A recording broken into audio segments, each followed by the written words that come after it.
Welcome to cook with Sangeetha. இன்னைக்கு நம்ம பார்க்க போகிறது சாம்பார் தூள். நீங்கள் ரொம்ப நாளாக கேட்டுட்டு இருந்தீங்க, அக்கா சாம்பார் தூள் இன்ஸ்டண்ட்டாக எப்படி செய்கிறது, அது செஞ்சு காமிங்கன்னு சொல்லிட்டு உங்களுக்காக தான் ரொம்ப எளிமையான முறையில் சங்கீதா ஸ்டைலில் இன்றைக்கி இந்த சாம்பார் தூள் செஞ்சு காட்ட போகிறேன். வாங்க எப்படி செய்யலான்னு பார்க்கலாம். நம்ம சேனலை யாரெல்லாம் இன்னும் சப்ஸ்கிரைப் பண்ணலையோ சப்ஸ்கிரைப் பண்ணுங்கள். ப்ளீஸ் கீழே இருக்கிற பெல் பட்டனை மறக்காமல் ஆள் கொடுங்க. அப்போ தான் நான் போகிற வீடியோ உங்களுக்கு உடனே வரும்.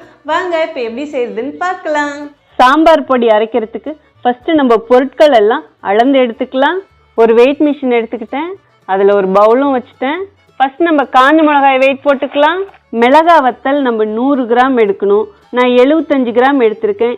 இது நார்மல் மிளகா. இதோட காஷ்மீர் மிளகா 25 கிராம் போட்டுக்கலாம். இது ஆப்ஷனல் தான்.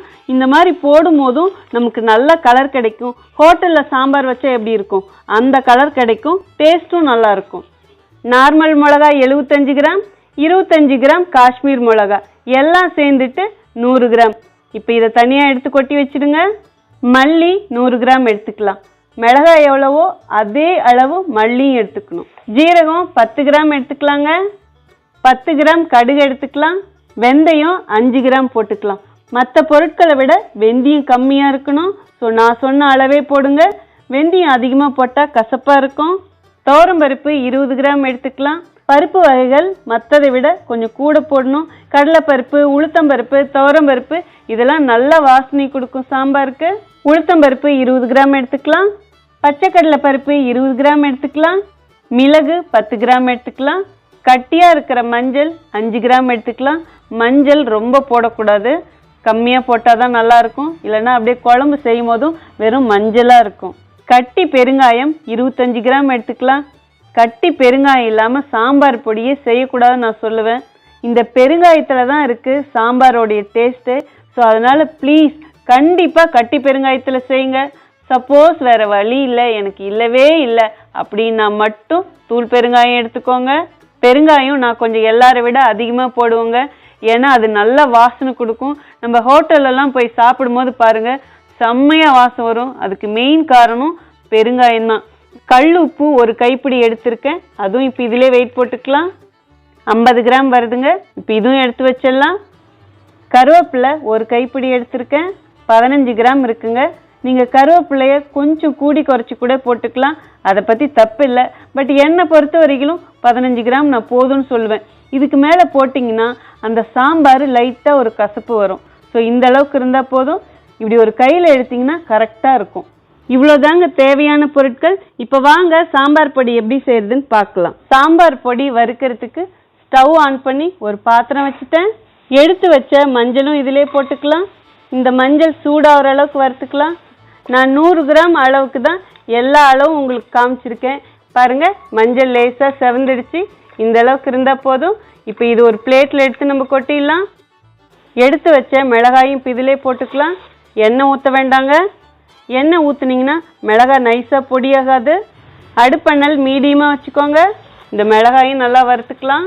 பாருங்கள், மிளகாய் நல்லா செவந்துடுச்சு. இந்த அளவுக்கு ஆனால் போதும். இப்போ இதையும் ஒரு பிளேட்டில் கொட்டிடலாம். எடுத்து வச்ச மல்லியும் இப்போ வறுத்துக்கலாம். அடுப்பெண்ணல் மீடியமாகவே இருக்கட்டும். இப்போ இதுவும் செவக்க வறுத்துக்கலாம்.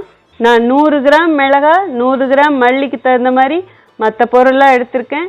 நீங்கள் இதே 1 கிலோ மல்லி 1 கிலோ மிளகான்னா நான் எடுத்த அளவை அப்படியே மல்டிப்ளை பண்ணி 1 கிலோவுக்காக கணக்கு பண்ணி போட்டுக்கோங்க. பாருங்கள், மல்லி ஓரளவுக்கு செவந்துக்குச்சு. இந்த ஸ்டேஜில் எடுத்து வச்ச கல் உப்பும் இதிலே போட்டுக்கலாம்.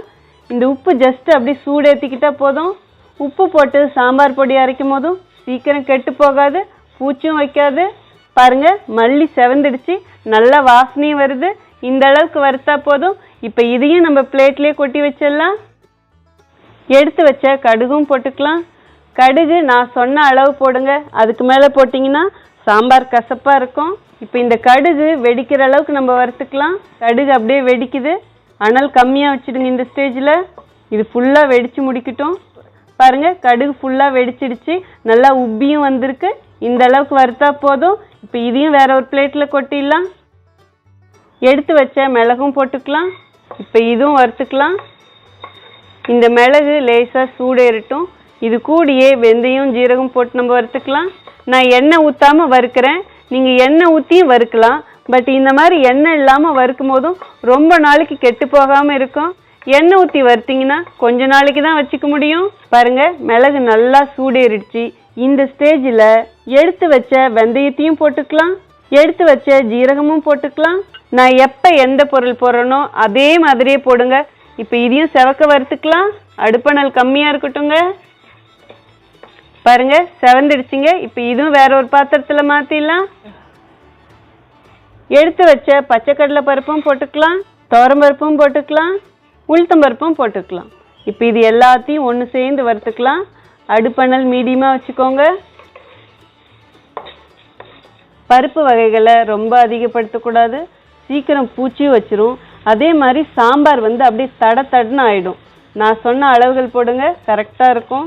பாருங்கள், இந்த மாதிரி லேசாக செவந்தா போதும், ரொம்ப செவந்தா கசப்பாக இருக்கும். இப்போ இதை எடுத்து வேற ஒரு பிளேட்டில் மாற்றிடலாம். எடுத்து வச்ச கருவேப்பிலையும் இப்போ இதில் போட்டுக்கலாம். கருவேப்பிலை நீங்கள் பச்சையாக வேணாலும் போட்டு இந்த மாதிரி வறுக்கலாம். அப்படி இல்லை, நம்ம கொஞ்சம் கொஞ்சமாக சேர்த்து வச்சுருப்போம்ல காஞ்சி போயிட்டு, அது வேணாலும் போட்டுக்கலாம். இப்போ இந்த கருவேப்பிலையை நல்லா சலசலன்னு வறுத்துக்கணும், அப்படியே மொடு மொடுன்னு இருக்கணும். இப்போ அடுப்பணலை நல்லா கூட்டி வச்சுக்கோங்க. கொஞ்சமாக தான் சாம்பார் பொடி செஞ்சு காமிக்கிறேன். ஏன்னா ஒரு சிலருக்கு மிக்சியில் தான் அரைக்க முடியும், சில இடத்துல மிளகா பொடி அரைக்கிற மிஷின்லாம் கிடையாது. நம்ம சப்ஸ்கிரைபர்லேயே சிலர் கேட்டிருந்தாங்க, நாங்கள் இருக்கிற இடத்துலலாம் மிஷின் கிடையாது, ஸோ எங்களுக்கு மிக்சியில் அரைக்கிற மாதிரி சொல்லி கொடுங்கன்னு சொல்லிட்டு, ஸோ அதனால தான் நான் கொஞ்சமாக எடுத்து சொல்லி கொடுக்குறேன். பாருங்கள், அப்படியே சலசலன்னு சத்தம் கேட்குது. கருவேப்பிலை இந்த அளவுக்கு வறுத்தா போதும். இப்போ இதையும் நம்ம வேற ஒரு பிளேட்டுக்கு மாற்றிடலாங்க. இப்போ லாஸ்ட்டாக நம்ம பெருங்காயத்தை வறுக்க போகிறோம். 1/2 டீஸ்பூன் எண்ணெய் ஊற்றிக்கோங்க. எடுத்து வச்ச கட்டி பெருங்காயத்தையும் இதிலே போட்டுக்கலாம். நீங்கள் எண்ணெய் ஊற்றாமல் வறுத்தீங்கன்னா அப்படியே சட்டியில் பிடிக்கும். எண்ணெய் கம்மியாக ஊற்றுங்க, இல்லைன்னா எல்லாத்தையும் நம்ம பொடி பண்ணும்போதும் எண்ணெய் அதிகமாக இருந்தால் நைஸாக பொடியாகாது.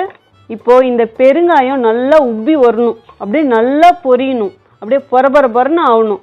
அப்போ தான் நம்ம பொடிக்கும் போதும் நல்லா பொடியாகும். நான் எடுத்துருக்கிற கட்டி பெருங்காயம் அப்படியே ஈரமாக இருக்குது. இங்கே பாருங்கள், அப்படியே கையில் திருவி தான் எடுத்தேன்.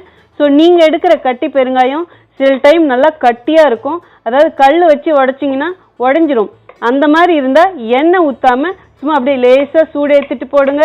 இது ரொம்ப ஈரமாக இருக்குது, நான் அப்படியே போட்டேன்னா இது மிஷினில் அரையாது, மிக்சியில் போட்டாலும் அரையாது. பாருங்க, முன்னே இருந்ததை விட அப்படியே பொங்கி பொங்கி வருது, உப்பி இருக்குது பார்த்தீங்களா? இன்னும் நல்லா அப்படியே சூடேறணும். அப்படியே இதை லைட்டாக அமுக்கியும் கொடுக்கணும். பாருங்க, இந்த மாதிரி பாருங்க. இதை நான் 10 நிமிஷமாக வறுத்துருக்கேன். அந்த அளவுக்கு அடுப்பை கம்மியாக வச்சுட்டு, இங்கே பாருங்க, அப்படியே உங்களுக்கு சத்தம் கேட்குதா? பொறன்னு ஆகணும். ஸோ இந்த அளவுக்கு பொறன்னு ஆகிற அளவுக்கு வறுத்துக்கணும். இப்போ இதையும் நம்ம வேற ஒரு பிளேட்டில் கொட்டிடலாம். ஸ்டவ்வும் ஆஃப் பண்ணிடலாம். பாருங்க, எல்லாம் நல்லா வறுத்தாச்சு. இப்போ இது ஆறியும் போயிடுச்சு. நான் இப்போ இது மிஷினில் கொடுத்து அரைக்க போகிறேன். நீங்கள் இதை அப்படியே மிக்சியில் போட்டு அரைச்சிக்கலாம். பாருங்கள், இந்த கருவேப்பிலெல்லாம் எப்படி வறுத்துருக்குறோன்னு பாருங்க, சத்தம் கேட்குதா உங்களுக்கு? இந்த மாதிரி இருக்கணும். இப்போ நான் இது மிஷினில் கொடுத்து அரைச்சிக்கிட்டு வந்துட்டு உங்ககிட்ட காட்டுறேன். நீங்கள் கேட்ட சாம்பார் பொடி.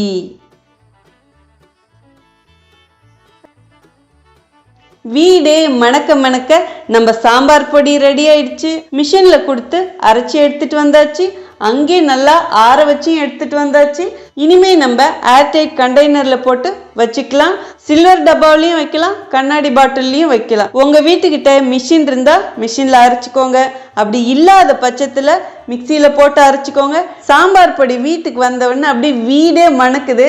இது நான் உங்களுக்கு சொன்னால் புரியாது, நீங்களும் இதே மாதிரி செஞ்சு பாருங்க, அப்பதான் உங்களுக்கும் தெரியும். இப்போ உங்களுக்கு டவுட் வரலாம், இந்த சாம்பார் பொடியை எதுக்கெல்லாம் யூஸ் பண்ணலான்னு.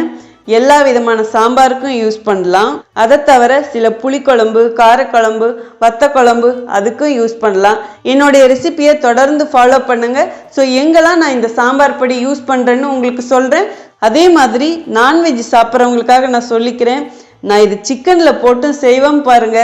ஒரு வறுவல் பண்ணுவேன், அதாவது சிக்கன் வறுவல் செம்மையாக இருக்கும். சிக்கனுக்கு சாம்பார் பொடியா அப்படின்னு எல்லாரும் யோசிப்பாங்க, பட் பயங்கர டேஸ்ட்டாக இருக்கும். வீடெல்லாம் கமன்னு இருக்கும். சிக்கனுக்கு சாம்பார் பொடியும் போடுவோம், அது கூட இன்னும் சில பொடிகளும் போடுவோம், அவ்வளோ சூப்பராக இருக்கும். ஸோ அது இன்னொரு வீடியோவில் எப்படி செய்யுதுன்னு நான் உங்களுக்கு காட்டுறேன். சாதாரணமாக நீங்கள் சாம்பார் வைக்கிறதுக்கு எல்லாத்துக்கும் யூஸ் பண்ணலாம்.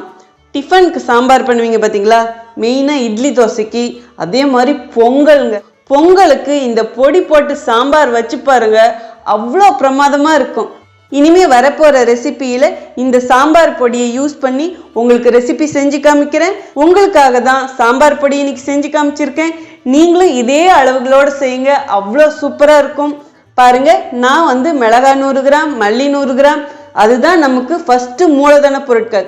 இந்த ரெண்டுக்கும் தகுந்த மாதிரி தான் மற்ற செலவு பொருட்கள்லாம் எடுக்கணும். ஸோ எப்பயுமே சாம்பார் பொடியில் பெருங்காயம் அதிகமாக இருக்கணும், அதே மாதிரி மல்லி மிளகாய் ஈக்குவலாக இருக்கணும். நான் இன்னைக்கு செஞ்சு காமிச்ச அளவுகள் கம்மியாக எடுத்திருக்கேன். ஏன்னா நீங்கள் நிறையா பேர் கேட்டது வீட்லேயே இன்ஸ்டண்ட்டாக உங்களுக்கு செய்யறதுக்கு ஈஸியாக இருக்கிறதுக்காக. இதையே நீங்கள் 1 கிலோ அளவுலையும் செய்யலாம். இப்போ நான் செஞ்ச அளவுகளை அப்படியே 1 கிலோவுக்கு எவ்வளோ எடுக்கலான்னு கால்குலேஷன் பண்ணி செஞ்சுக்கோங்க.